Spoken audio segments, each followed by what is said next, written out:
immigration into the United States. You heard about that last night. By pausing immigration, we'll help put unemployed Americans first in line for jobs. Donald Trump, the leader of the Republican Party, has played the old song and dance of conservative politics. The reason you're stuck with me tonight, though, is that, look, word has got out amongst the American-born comedians that you're a bit of a tough crowd. This is just another case of immigrants taking jobs that Americans don't want, sir. Comedian Craig Ferguson roasts the age-old boogeyman. The case was a solid case. In other words, presenting the case would be a solid case to the people. A solid case if there were WMD. Right, but the evidence showed that he had WMD. I'm not.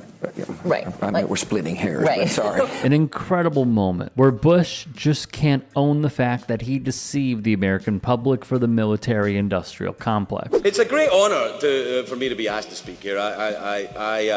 Doubly so for me because I just became an American citizen. Now, I thank you. It's really the end of our run. I'm very happy to be here. Now, you realize, of course, that means that I'm American by choice. I'm not like you guys. You wake up in the morning and you're like, oh, I think I'll exercise my civil and religious freedoms without fear of incarceration or repression today. I think I'll complain today. I had to fill in a lot of paperwork before I could do that. I had to lie about my past.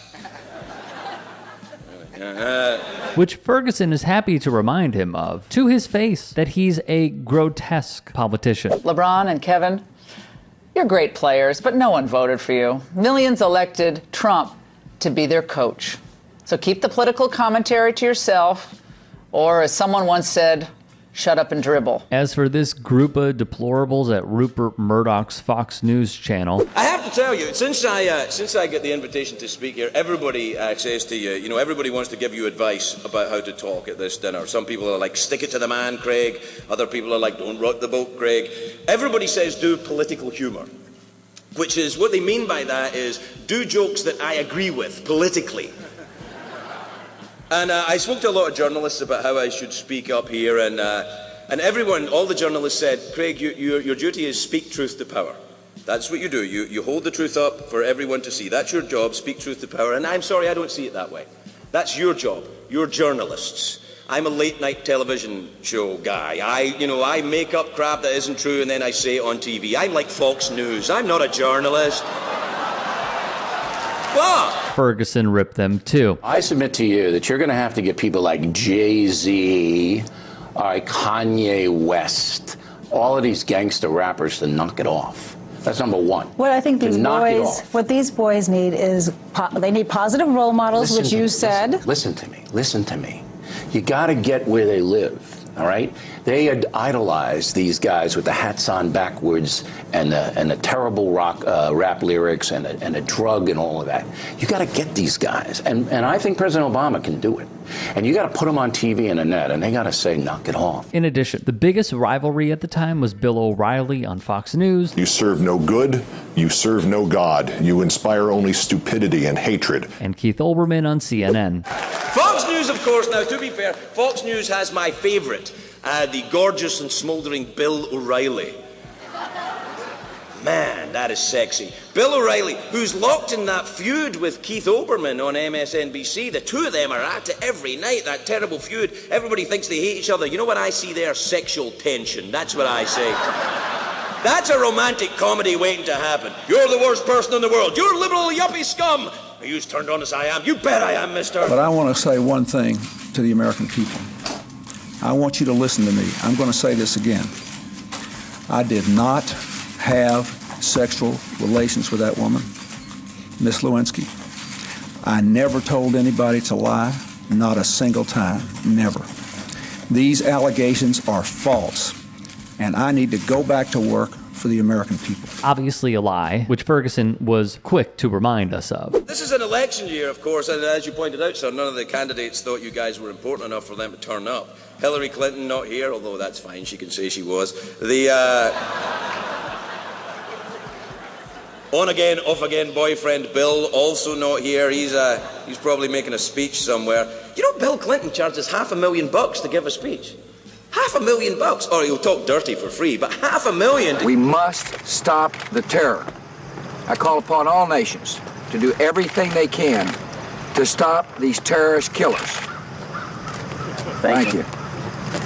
Now watch this drive. Maybe one of the most laughable moments in the Bush presidency. The secondhand embarrassment just from watching this is felt. You are retiring as a young man, though, sir. You're retiring as a young man. What does a president do when he retires? You could look for a job with more vacation time. See what I did? See what I did?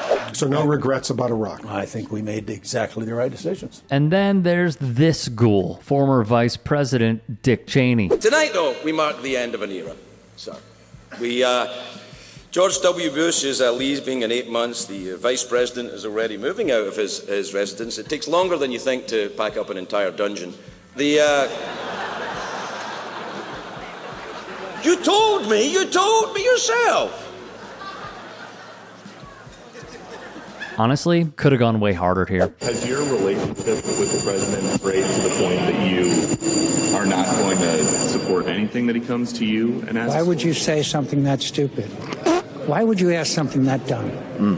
Huh? Outside of a few moments, John McCain was the man that picked Sarah Palin as his VP in an attempt to take on Barack Obama. Ferguson had fun at his expense at the time. Another man who I think is a little too clean. I mean, all we've got on him, he's old. That's not really enough. He's old. I mean, we all know he risked his life in defense of this nation in Vietnam. Before that, the Vikings, they would be all over here if it wasn't for him. Pterodactyls, he fought them. Depending on your belief system, dinosaurs. I don't know. Earlier this year, though, there were rumblings that John McCain would not be able to run for president because he wasn't born in this country, which I think is really, that's not fair, because when John McCain was born, America hadn't been discovered. So I don't really think that works out. It's no disrespect to anyone here, but I'm talking, of course, of Donald Rumsfeld, old Rummy, or Gin Rummy, as some call him.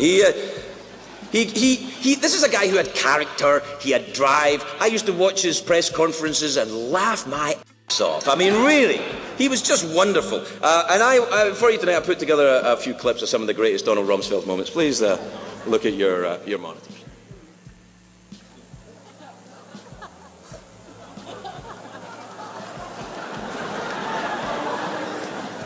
You've talked about it a lot from the podium.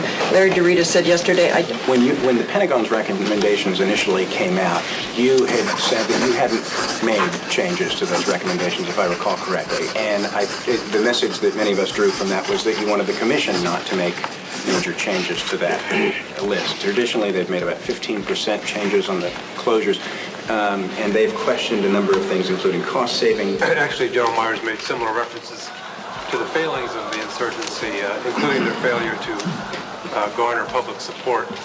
And yet, this far into the operation, the insurgency has managed to sustain itself. Does this suggest a lack of understanding on your part of what the insurgency is about? The great Donald Rumsfeld. I'm so sorry. I'm so sorry he's not here tonight. I'm not really. Yeah, I am. He's off. Donald is not here tonight. He's off writing his book, which apparently starts off really well but has no real end in sight. A fun moment here as well. Where to begin? First things first, please do become a channel member at youtube.com/TYT Sports. Your support is needed, and to support the network as a whole, go to tyt.com/join. If you could as well, follow me on Twitter, Instagram, and TikTok. As I look back on this, all I can think of is brilliant, but also left unfulfilled. Why? He made one small joke about Dick Cheney living in a dungeon. This man does not live in a dungeon. I believe, what's my man's name who played Batman? You know who I'm talking about. He played Dickie in The Fighter. If you have no idea, go back and watch his speech where he thanked, after they won for the movie VP, he thanked the devil for inspiration. That was a better joke than Craig Ferguson's. And it goes hand in hand with Ferguson going quite lenient, I would say, at George W. Bush. I truly do believe that when a comedian goes up there, it is the time to just let it fly. Let it loose. The Deal or No Deal chide was fun, but also harmless. Oh, you said that you were going to bring back dignity. By the way, I loved you on Deal or No Deal. It was fun. It wasn't going for the kill like Bush did with innocent Iraqis. That was better. As As I look back on this, George Bush lied to us. He lied to us to benefit his donors. He lied to us to benefit Halliburton. He lied to us to benefit each and every defense contractor. Same with Dick Cheney. Shame on both of them. Shame. And yet Ferguson didn't really go for it, which was odd. Very odd. Millions of people died because of these two fools' decisions. And the most we can come up with is, how are you going to spend your time in retirement? Maybe you could find a job that has as much vacation days as the presidency did. There were good moments. You know, the Fox News moment was fun. It was a good setup. And there are more that I'm going to cover because I do feel that much of this is still relevant today, and I think it's important. But this one, I don't know how y'all feel, just left me a little disappointed.